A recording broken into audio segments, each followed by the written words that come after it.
ಐದನೇ ಟಿ20 ಪಂದ್ಯದಲ್ಲಿ ಸಂಜು ಸ್ಯಾಮ್ಸನ್ ತೆಗೆದುಕೊಂಡಂತಹ ಒಂದು ಡಿಆರ್ಎಸ್ ಅನ್ನ ನೋಡಿ ಟೀಮ್ ಇಂಡಿಯಾದ ನಾಯಕ ಸೂರ್ಯಕುಮಾರ್ ಯಾದವ್ ಶಾಕ್ ಆದರು. ಸೂರ್ಯಕುಮಾರ್ ಯಾದವ್ ಮಾತ್ರವಲ್ಲ, ಇಡೀ ಸೌತ್ ಆಫ್ರಿಕಾ ತಂಡವೇ ಒಂದು ಕ್ಷಣ ಕಕ್ಕಾಬಿಕ್ಕಿಯಾಗಿ ಹೋಯಿತು ಅಂತಾನೆ ಹೇಳಬಹುದಾಗಿದೆ. ಹಾಗಾದ್ರೆ ಐದನೇ ಟಿ20 ಪಂದ್ಯದ ಸೌತ್ ಆಫ್ರಿಕಾ ಬ್ಯಾಟಿಂಗ್ ಮಾಡುತ್ತಿದ್ದಂತಹ 17ನೇ ಓವರ್ನಲ್ಲಿ ಸಂಜು ಸ್ಯಾಮ್ಸನ್ ತೆಗೆದುಕೊಂಡಂತಹ ಒಂದು ಡಿಆರ್ಎಸ್ ನಿರ್ಧಾರ ಹೇಗಿತ್ತು ಎಂಬುದರ ಕಂಪ್ಲೀಟ್ ಡೀಟೇಲ್ಸ್ ಅನ್ನ ಈ ವಿಡಿಯೋದಲ್ಲಿ ನಾವು ನಿಮ್ಮ ಜೊತೆ ಶೇರ್ ಮಾಡಲಿದ್ದೇವೆ. ಈ ಸುದ್ದಿಯ ಡೀಟೇಲ್ಸ್ ಅನ್ನ ಕೊಡುವುದಕ್ಕಿಂತ ಮುಂಚೆ ನೀವು ಟೀಮ್ ಇಂಡಿಯಾದ ಅಭಿಮಾನಿಗಳಾಗಿದ್ದಲ್ಲಿ ಈ ವಿಡಿಯೋಕ್ಕೊಂದು ಲೈಕ್ ಮಾಡಿ.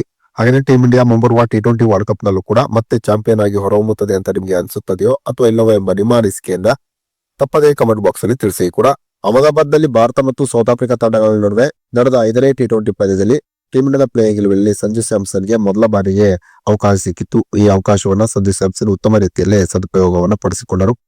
ಆರಂಭ ಬ್ಯಾಟ್ಸ್ಮನ್ ಆಗಿ ಕಣಕ್ಕಿಳಿದಂತ ಸಂಜು ಸ್ಯಾಮ್ಸನ್ ಈ ಪಂದ್ಯದಲ್ಲಿ 22 ಎಸೆತಗಳನ್ನು ಎದುರಿಸಿ 37 ರನ್ ಅನ್ನು ಹೊಡೆದರು. ಇದರಲ್ಲಿ 4 4 ಮತ್ತು 2 ಭರ್ಜರಿ ಸಿಕ್ಸರ್ ಕೂಡ ಸೇರಿತ್ತು. ಇನ್ನು ಸೌತ್ ಆಫ್ರಿಕಾ ಅದರಿಂದ ಟಿ20 ಸರಣಿಯಲ್ಲಿ ಟೀಮ್ ಇಂಡಿಯಾದ ವಿಕೆಟ್ ಕೀಪಿಂಗ್ ಜವಾಬ್ದಾರಿಯನ್ನ ಜಿತೇಶ್ ಶರ್ಮಾ ಹೊರುತ್ತಿದ್ದರು. ಆದರೆ ಐದನೇ ಟಿ20 ಪಂದ್ಯದಲ್ಲಿ ಸಂಜು ಸ್ಯಾಮ್ಸನ್ ಟೀಮ್ ಇಂಡಿಯಾದ ವಿಕೆಟ್ ಕೀಪಿಂಗ್ ಜವಾಬ್ದಾರಿಯನ್ನ ಕೂಡ ಹೊತ್ತಿದ್ದರು.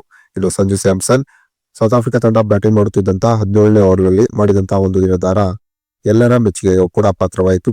ಟೀಮ್ ಇಂಡಿಯಾದ ಪರವಾಗಿ 17ನೇ ಓವರ್ನ ಬೌಲಿಂಗ್ ಮಾಡಲು ಜಸ್ಪ್ರೀತ್ ಬುಮ್ರಾ ಬಂದಿದ್ದರು. ಜಸ್ಪ್ರೀತ್ ಬುಮ್ರಾ ಬೌಲಿಂಗ್ ನಲ್ಲಿ ಮಾರ್ಕೋ ಜಾನ್ಸನ್ ಬ್ಯಾಟಿಂಗ್ ಅನ್ನು ಮಾಡುತ್ತಿದ್ದರು. ಮಾರ್ಕೋ ಜಾನ್ಸನ್ ಸೌತ್ ಆಫ್ರಿಕಾ ತಂಡದ ಪರವಾಗಿ 8ನೇ ಕ್ರಮಾಂಕದಲ್ಲಿ ಬ್ಯಾಟಿಂಗ್ ಮಾಡಲು ಬಂದು ಒಂದು ಸ್ಫೋಟಕವಾದಂತಹ ಬ್ಯಾಟಿಂಗ್ ಪ್ರದರ್ಶನದ ಮುನ್ಸೂಚನೆಯನ್ನು ನೀಡಿದ್ದರು. ವರುಣ್ ಚಕ್ರವರ್ತಿ ಬೌಲಿಂಗ್ ಮಾಡಿದಂತ 16ನೇ ಓವರ್ನಲ್ಲಿ 2 ಬ್ಯಾಕ್ ಟು ಬ್ಯಾಕ್ ಸಿಕ್ಸರ್ ಗಳನ್ನು ಹೊಡೆಯುವುದರ ಮೂಲಕ ಸೌತ್ ಆಫ್ರಿಕಾ ತಂಡದ ಗೆಲುವಿನ ಆಸೆಯನ್ನ ಮಾರ್ಕೋ ಜಾನ್ಸನ್ ಜೀವಂತವಾಗಿ ಇಟ್ಟಿದ್ದರು. ಹೀಗಾಗಿ ಮಾರ್ಕೋ ಜಾನ್ಸನ್ ಅವರ ವಿಕೆಟ್ ಟೀಮ್ ಇಂಡಿಯಾಕ್ಕೆ ಈ ಹಂತದಲ್ಲಿ ಬಹಳನೇ ಮುಖ್ಯವಾಗಿತ್ತು.